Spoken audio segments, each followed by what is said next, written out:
고 기도해 주시면 감사하겠습니다. 지난주 화요일 날 중보기도회를 마치고 우리 안희찬 권사님이 기도회를 인도해 주셨습니다. 기도회를 인도해 주시는데 기도 제목을 우리 교회를 위해서 몇 가지 기도 제목을 말씀해 주시고 또 사역자를 위해서 기도 제목을 말씀해 주시고 특별히 저를 위해서 기도 제목을 말씀해 주시는데 제가 그 기도 제목을 듣고 너무 감동을 받았습니다. 너무 은혜를 받았어요. 행복한 목회를 할 수 있도록 안희찬 권사님이 기도 제목을 말씀해 주신 거죠. 겉으로는 눈물을 흘리진 않았지만 이 속으로는 참 이 감동과 감격의 눈물을 흘렸습니다. 가만히 생각해 보니까 그때까지 누군가 저에게 행복한 목회를 위해서 이렇게 말씀해 주신 적이 한 번도 없었던 것 같아요. 처음으로 안희찬 권사님을 통해서 행복한 목회라는 단어를 제가 썼을 수도 있고 어디서 들을 수는 있었겠지만 저에게 그런 말씀, 저에게 기도 제목을 기도해 주시는 것은 우리 안희찬 권사님이 처음이었던 것 같습니다. 그래서 저는 이 권사님의 중보기도 제목을 듣고 저는 이미 행복한 목회를 하고 있구나. 나는 세상에서 가장 행복한 목사구나. 그런 마음이 들어서 참 감사했던 시간이었습니다. 나중에 제가 우리 권사님 일부 예배 드셨는데 일부 예 때는 말씀을 못 드렸는데 권사님한테 제가 맛있는 음식을 좀 사드려야 될 것 같습니다. 지난주 한 주간 곰곰이 생각해 봤어요. 그 전까지는 저도 그런 생각 안 해봤거든요. 행복한 목회가 뭘까? 행복한 목회는 어떤 게 행복한 목회일까? 25살 이제 실습 전도사를 시작으로 지금 한 25년 그 정도 한 것 같은데 단 한 번도 제 사역을 하면서 행복한 목회에 대해서 생각을 안 해봤던 것 같아요. 그냥 주어진 사역에만 열심히 했을 뿐이지 이 사역을 하면서 내가 행복한 게 뭘까? 그런 거에 대해서는 그 주제에 대해서는 한 번도 생각해 본 적이 없었던 것 같아요. 근데 안희찬 권사님이 그 기도 제목을 말씀해 주시면서 제가 한번 처음으로 생각해 봤습니다. 행복한 목회가 뭘까? 행복한 목회. 그런데 그 질문이 너무 어려웠습니다. 답을 찾을 수가 없었어요. 과연 나에게 행복한 목회는 뭘까? 답을 찾기가 정말 쉽지가 않더라고요. 그래서 안희찬 권사님은 저에게 행복한 목회를 기도해 주셨는데 저 지난 일주일 동안 행복하지 못했습니다. 답을 찾을 수가 없어요. 딱 부러지게 이렇게 하면 행복한 목회겠지라고 답을 찾고는 싶은데 제 스스로 그 답을 찾기가 참 힘들었습니다. 제가 지금은 TV를 잘 못 보는데 이제 예전에 제가 주로 그거는 제가 챙겨봤던 것 같아요. 뉴스하고 그거는 나는 자연인이다. 네.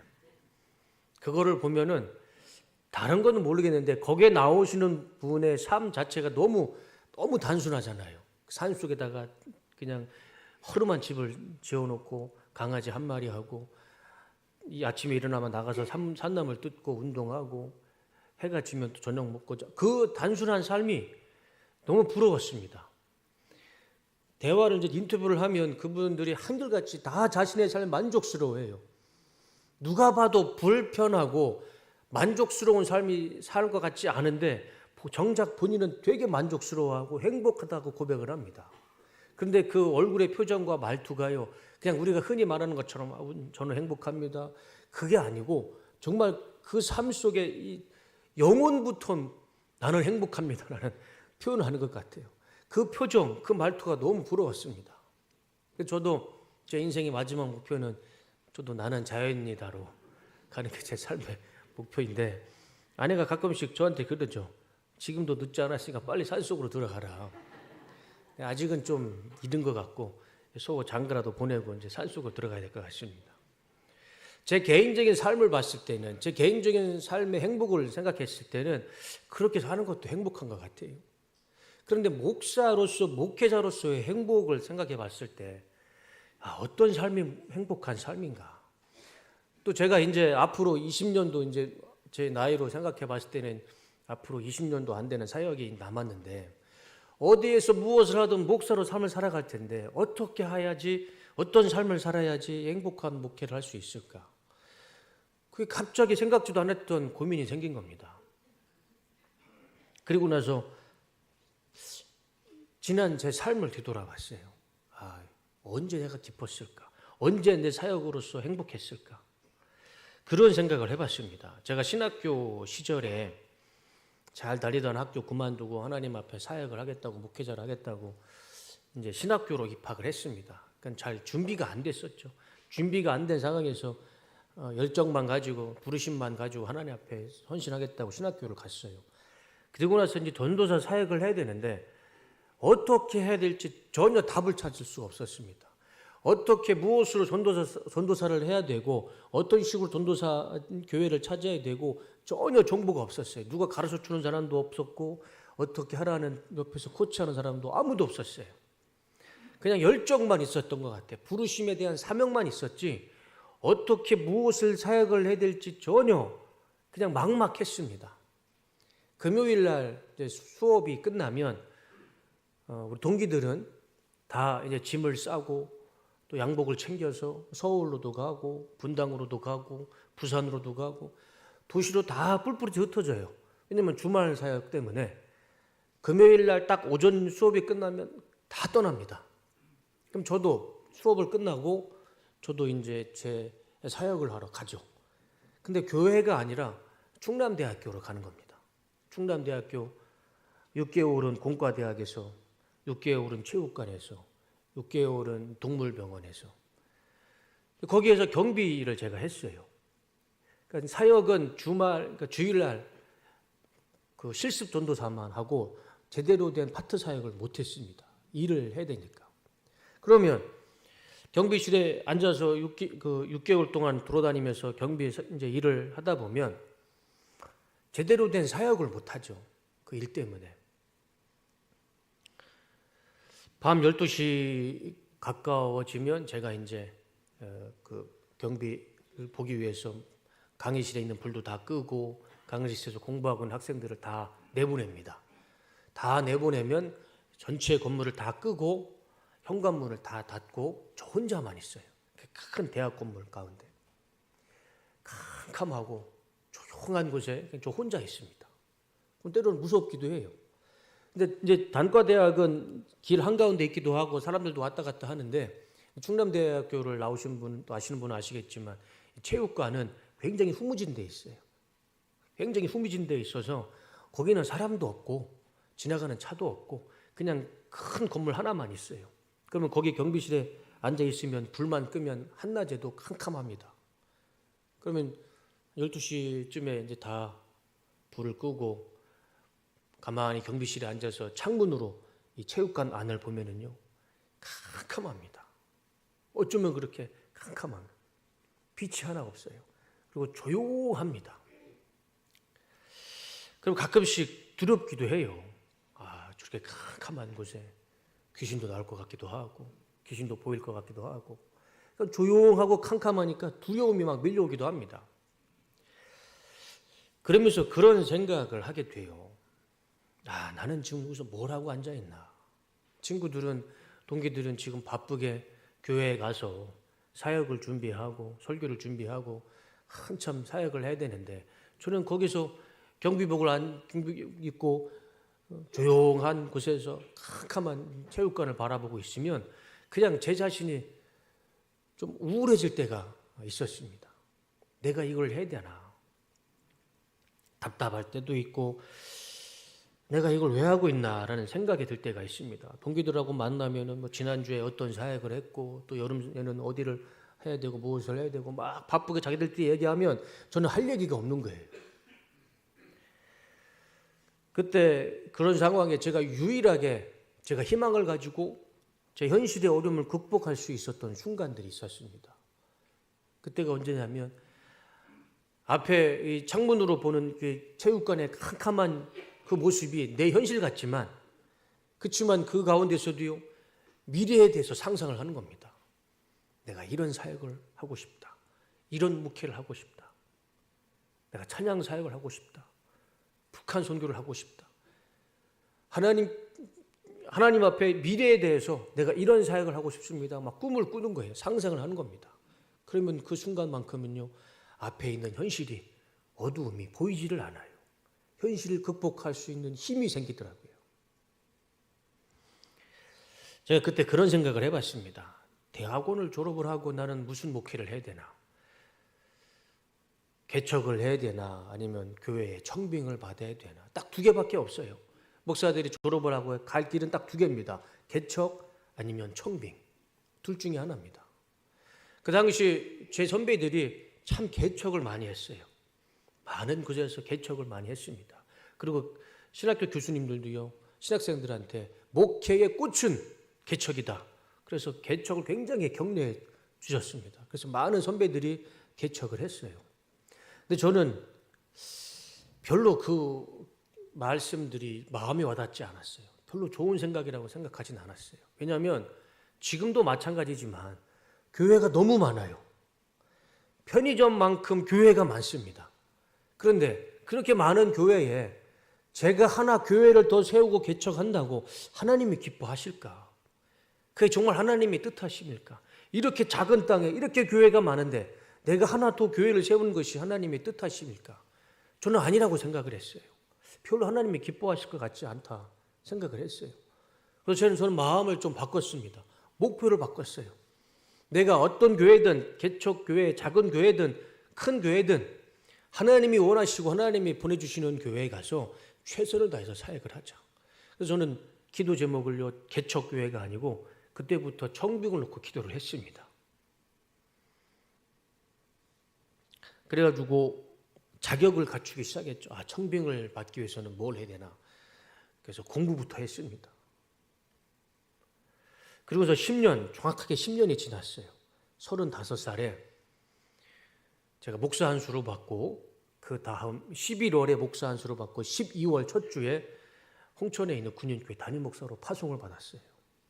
그리고 거기서 13년 담임 목사 사역을 하고 작년 3월에 하나님께서 우리 뚝섬교회 성도님들을 만나게 해주셔서 지금 이 뚝섬교회에서 목사로 사역을 하고 있습니다.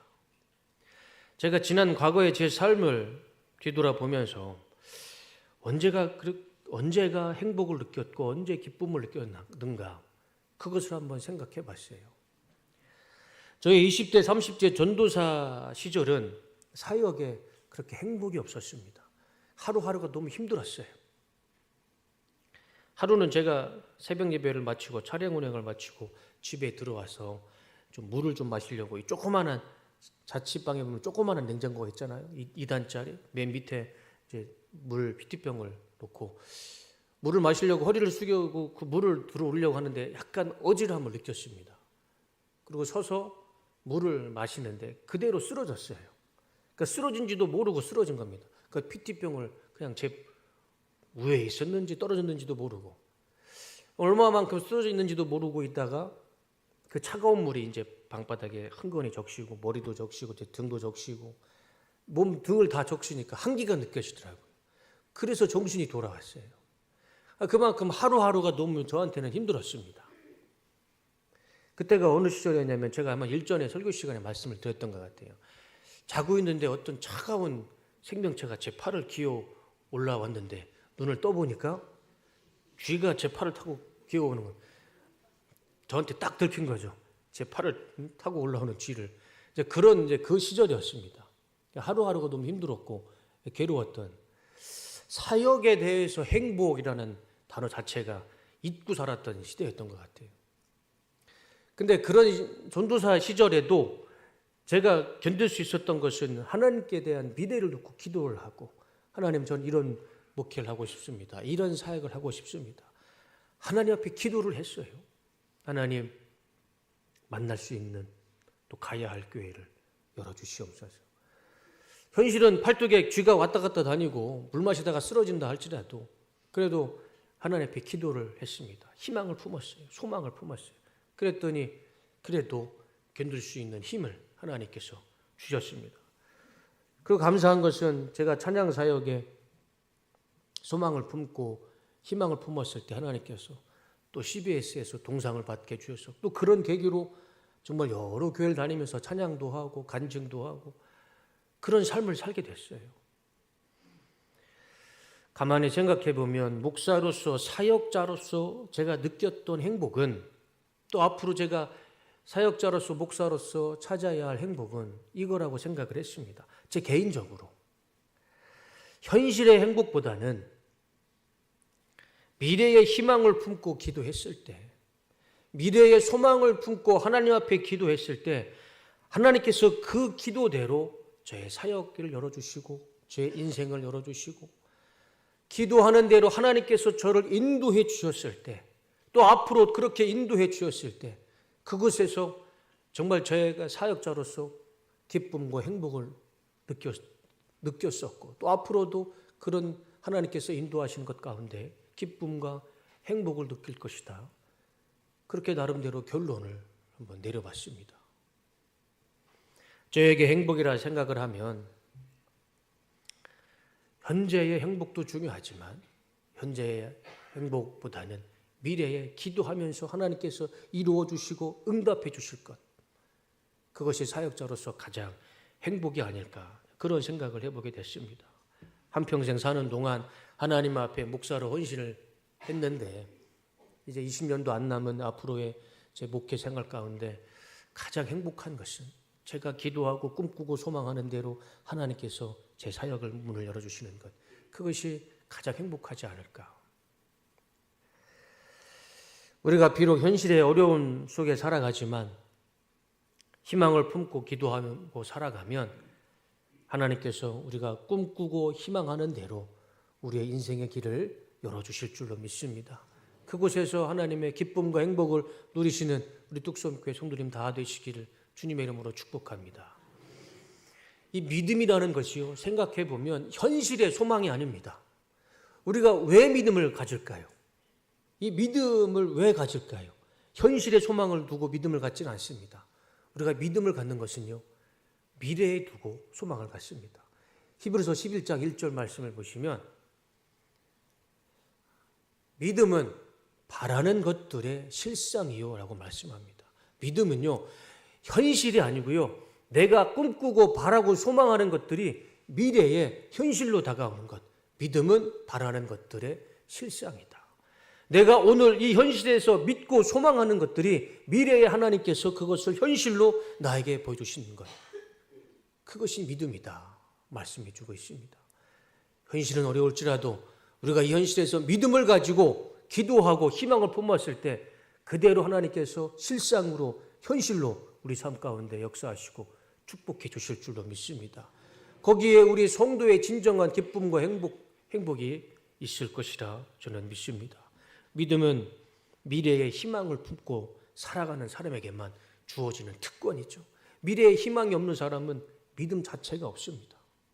우리는 이 하나님이 주신 이 믿음을 가지고 바라고 소망했을 때 우리가 꿈꾸고 믿고 희망하는 대로 하나님께서 우리의 인생을 활짝 열어주실 줄로 믿습니다. 본문의 아브라함은 75세에 자신의 모든 삶을 다 포기하고 자신의 집을 떠납니다. 고향을 떠나죠. 완전히 다른 나라예요. 갈대아 우르와 가나안은요, 완전히 다른 나라입니다. 이스라엘과 이란입니다. 언어도 틀리고 습관도 다르고 인종도 다릅니다. 다 달라요. 그런데도 이 아브라함이 75세에 다 모든 것을 다 버리고 그냥 훌훌 떠나버립니다. 아브라함이 어떤 준비를 하고 계획한 상태에서 떠난 게 아니에요. 그냥 하나님의 말씀 한마디에 다 포기하고 떠났던 겁니다. 아무것도 모르고 준비된 것 하나도 없지만 아브라함은 그 늦은 나이에 75세에 자신의 고향을 떠났습니다.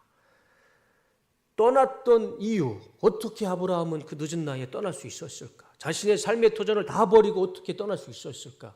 그 이유가 오늘 우리가 읽었던 본문에 나옵니다. 창세기 12장 1절과 4절. 여호와께서 아브라함에게 이르시되 너는 너의 본토 친척 아비의 집을 떠나 내가 내게 지시할 땅으로 가라. 정말 쉽지 않은 말씀이죠. 다 포기하고 떠나라는 겁니다. 내가 너로 큰 민족을 이루고 내게 복을 주어 내 이름을 창대케 하리니 너는 복의 근원이 될지라. 너를 축복하는 자에게는 내가 복을 내리고 너를 저주하는 자에게는 내가 저주하리니 땅의 모든 족속이 너를 인하여 복을 얻을 것이니라 하신지라. 이에 아브라함이 여호와의 말씀을 쫓아갔고 롯도 그와 함께 갔으며 아브라함이 하란을 떠날 때에 그의 나이 75세였더라. 아브라함은요 아무것도 없었어요. 준비하지도 않았고 계획하지도 않았어요. 떠날 생각도 없었습니다. 그런데 하나님이 말씀하셨어요. 내가 너를 이렇게 축복해 주겠다. 아브라함은 그 하나님의 말씀을 희망으로 품고 소망으로 품고 아무것도 준비가 없고 아무것도 계획되지 않았지만 그냥 그 소망과 희망만 붙잡고 그 길을 떠났던 것입니다. 미래에 대한 축복의 희망, 소망이 있었기 때문에 아브라함은 그 75년 살았던 자신의 삶을 떠날 수 있었고 정작 그 가나안 땅에 도착했는데 아브라함은 그의 삶이 편하지 않았습니다. 가뭄이 들었어요. 그래서 가족과 같이 살 수가 없었습니다.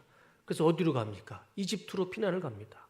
이집트로 피난을 갔으면 거기서 좀 편하게 살면 좋을 텐데 자신의 삶에 목숨이 위태함을 느끼고 자신의 아내 사라를 동생으로 속이고 바로 왕에게 아내를 빼앗깁니다. 이집트에서도 힘든 삶을 살았고 가나안 땅에서도 힘든 삶을 살았어요. 아브라함은 현실만 보면 내가 왜 고향을 떠나왔나 답답하기도 하고 후회도 했을 겁니다. 다시 돌아갈 마음도 있었을 것 같아요. 그렇지만 아브라함이 그 현실의 아픔과 괴로움과 고통을 극복할 수 있었던 것은 한 가지밖에 없었죠. 아브라함은 하나님께서 주신 희망, 미래에 대한 소망과 축복의 희망을 붙잡고 그 현실의 어려움을 극복했던 것입니다. 성경을 보시면요, 아브라함이 한 번도 하나님을 원망해 본 적이 없어요. 그런 아브라함에게 하나님 말씀하시죠. 내가 너로 인해 하늘의 별처럼 바다의 모래처럼 많은 자손을 주겠다. 그런데 현실은 어떻습니까? 아브라함이 100세가 되도록 아들이 없었어요. 아내 사라가 90에 가깝도록 아들이 한 명이 없었습니다. 그런 불가능한 현실 앞에 하나님이 말씀하신 거예요. 내가 너를 통해서 하늘의 별처럼 땅의 모래처럼 자손을 주겠다. 말이 안 되죠. 그렇지만 아브라함은 아내 사라는 비웃었어요. 하나님의 말씀에. 그렇지만 아담은 하나님의 말씀, 그 말씀을 소망으로 품습니다. 희망을 가져요. 원망하지 않습니다. 그래서 하나님이 아브라함을 어떻게 축복하십니까? 100세의 아들 이삭을 주십니다. 사라 90에 태의 문을 열어서 아들을 이삭을 보내주십니다. 결과가 어떻게 됐습니까? 2000년 동안 수많은 사람들이 그 수를 헤아릴 수 없는 사람들이 아브라함을 믿음의 조상으로 믿었고 지금 우리도 아브라함을 믿음의 조상으로 믿고 있고 앞으로도 우리 주님이 오시는 그날이 언제인지는 모르겠지만 수를 헤아릴 수 없는 사람들이 아브라함을 믿음의 조상으로 믿으며 살아갈 것입니다. 하나님께서요 그대로 역사해 주셨어요. 하늘의 별처럼 바다의 모래처럼 너의 후손을 주겠다. 그 하나님의 그 말씀 그대로 이루어 주었습니다. 아브라함은 그 하나님의 말씀, 그 축복의 말씀, 희망을 붙잡고 현실의 불가능을 이겼던 것입니다. 불행과 행복은 결국 내가 무엇을 바라보고 사느냐에 따라 내 삶이 불행할 수도 있고 행복할 수도 있는 것 같습니다. 현실의 어려움만 보고 살아가면 내 인생은 불행함과 어려움으로만 가득하지만 내가 그럼에도 불구하고 하나님의 능력과 권세를 믿고 하나님 앞에 믿음을 품고 소망과 희망을 품고 살아가면 비록 현실은 어려울지라도 우리의 삶 가운데 하나님의 기쁨과 행복과 하나님의 기적은 우리 삶 가운데 나타날 줄로 믿습니다. 우리가 그런 삶을 살길 원합니다. 현실을 바라보는 삶이 아니고 미래를 바라보는 삶, 희망을 가지고 하나님 앞에 미래를 바라보는 삶. 분명한 사실은 하나님은 내가 소망하고 꿈꾸고 희망하고 기도하는 대로 하나님께서 우리의 인생의 길을 열어주신다는 것입니다. 몇 년 전에 제가 꿈을 꿨습니다. 꿈 얘기 우리 아내가 자꾸 하지 말라고 하는데 옛날 이야기입니다. 한 4, 5년 됐죠. 꿈을 꿨는데 대통령이 저희 집에 와가지고 저랑 같이 밥을 같이 먹는 꿈입니다. 돼지 꿈일까요? 개 꿈일까요? 제가 한번 궁금해서 이거 하나님의 꿈, 이런 꿈은 하나님 앞에 기도할 수가 없잖아요. 그래서 네티즌들한테 한번 검색을 해봤습니다. 네티즌들은 뭐라고 설명을 할까? 우리 집에 대통령이 와서 같이 밥을 먹는 꿈이 네티즌들은 다 좋게 생각하더라고요. 이건 길몽이다. 물질이 들어오는 꿈이다. 투자를 해야 된다. 로또를 사든가 주식을 사든가 투자를 해야 된다. 한번 여러분 검색해 보세요. 대통령의 집에 와서 같이 밥 먹으면 어떤 꿈인지. 다 물질로 뭐 복이 들어온다는 그런 내용만 써 있는 겁니다. 그래서 많은 네티즌들이 뭐라도 해야 된다는 그런 말들이 많아서 저도 뭐라도 해야 될 것 같아서 아내한테 심각하게 고민을 얘기했습니다. 내가 이런 꿈을 꿨는데 인터넷을 검색해 보니까 이렇게 하라고 하더라. 투자를 하라고 하더라. 그래서 아내하고 같이 고민을 했습니다. 그리고 결정을 내렸어요. 저하고 아내하고. 우리도 투자를 한번 해보자. 그래서 큰 돈을 가지고요. 홍천 읍내에 가서 어디에 갔냐면 로또점에 갔습니다. 그래서 큰 돈을 가지고 5천 원을 가지고 로또를 샀어요. 5장을 줄 줄 알았는데 1장을 주더라고요. 근데 거기에 숫자가 꽉 차 있는 겁니다. 목사가 참 그렇죠. 그리고 그 로또 1장을 들고요. 그때부터 이제 막 상상의 날개를 피기 시작하는 겁니다. 한 1등 되면 한 20억을 내가 받을 텐데 당장 내 앞에 20억이 생겼는데 이 돈을 어떻게 써야 될까? 그래서 일단 11조는 떼고 하나님 11조는 떼고 세금을 떼면 한 13, 14억 그 정도는 떨어질 것 같아요. 그러면 한 15억으로 생각을 하고 갑자기 내 앞에 15억이 생겼는데 이 돈을 어떻게 써야 되나? 괜히 그런 고민이 드는 겁니다. 그래서 이걸 아내랑 반반 나눠야 되나?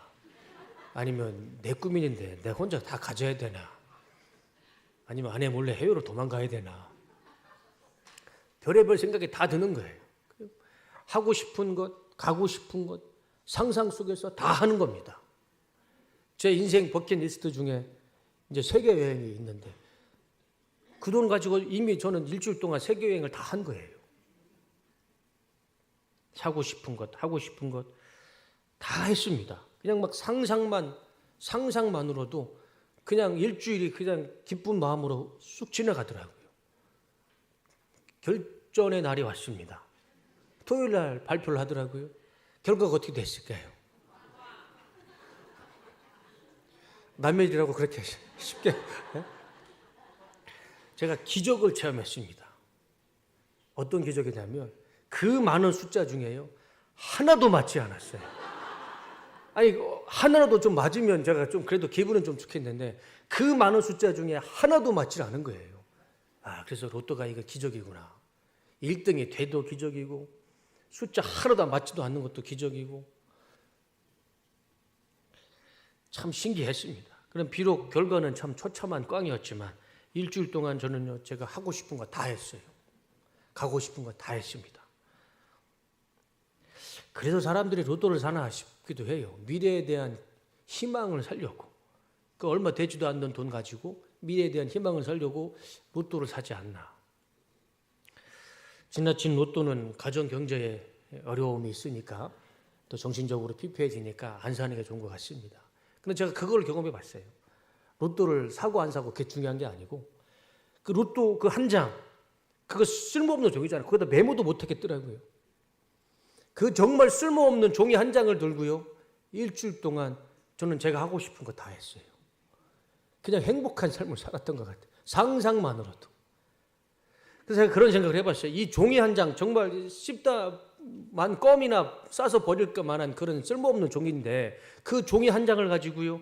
이것도 해보고 저것도 해보고 그냥 상상 속에 살았어요. 사람이 마음속에 어떤 마음을 가지고 살아가느냐에 따라서 그 삶이 기쁨이 되고 불행이 되고 행복이 되고 그것을 제가 그거 로또 한 장을 가지고 경험해 봤습니다. 그 뒤로는 절대 사지 않아요. 사봐야 하나도 맞지도 않을 것 같아서 사질 않습니다. 그렇지만 제가 그때 그런 경험을 했습니다. 상상만으로도 내가 어떤 마음을 가지고 살아가느냐에 따라서 내 인생이 기쁠 수도 있고 행복할 수도 있고 불행할 수도 있고 괴로움 속에 살아갈 수도 있구나. 성경에 보면 사람이라는 단어가 참 많이 나옵니다. 그런데 구약의 사람과 신약의 사람의 단어와 의미가 좀 달라요. 구약 성경에 나오는 사람은 화면을 보여주시면 아담이라는 단어입니다. 이 아담이라는 단어가 아담과 하와의 그 단수가 아니고 복수예요. 그러니까 남자, 사람, 인류, 불그스레한 흙이라는 의미가 있어요. 아담이라는 단어 자체에. 근데 신약 성경에 보면 이 사람이라는 단어는 안드로포스라는 단어입니다. 이 단어는 두 개의 단어가 합성이 된 거예요. 하나가 된 겁니다. 아네르와 옵타노마이라는 이 두 단어가 하나가 돼서 저 안드로포스라는 사람이라는 명사가 된 거예요. 아네르라는 단어는 사람, 옵타노마이라는 단어는 얼굴입니다. 다시 한번 보여줘 보세요. 그래서 이 안드로포스는 사람의 얼굴이라는 의미가 있어요. 사람이라는 단어지만 그 의미에는 사람의 얼굴이라는 의미가 있고 또 하나의 의미가 있습니다. 위를 향해 바라보다라는 의미가 있어요. 그러니까 사람이라는 이 단어 속에 위를 바라보는 그런 존재가 바로 사람이라는 것이죠. 그래서 성경에서 말씀하시는 사람의 본질, 본체는요, 우리의 본질은 흙입니다. 불그스레한 흙이에요. 그렇지만 흙이지만 우리는 위를 바라보는 존재들입니다. 이게 성경이 말씀하시는 사람입니다.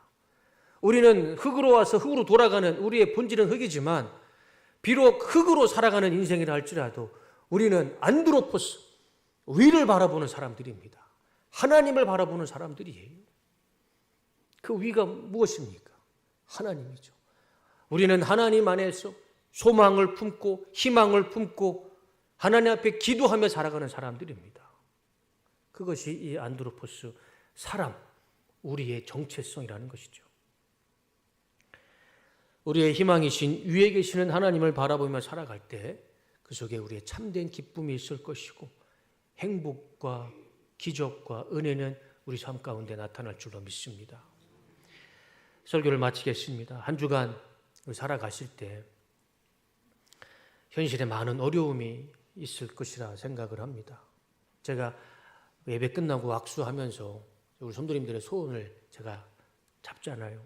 근데 참 제가 부끄러운 게 뭐냐면 우리 성도님들의 손이 참 거칠으세요. 우리 집사님들도 우리 권사님들도 손이 참 거칠으세요.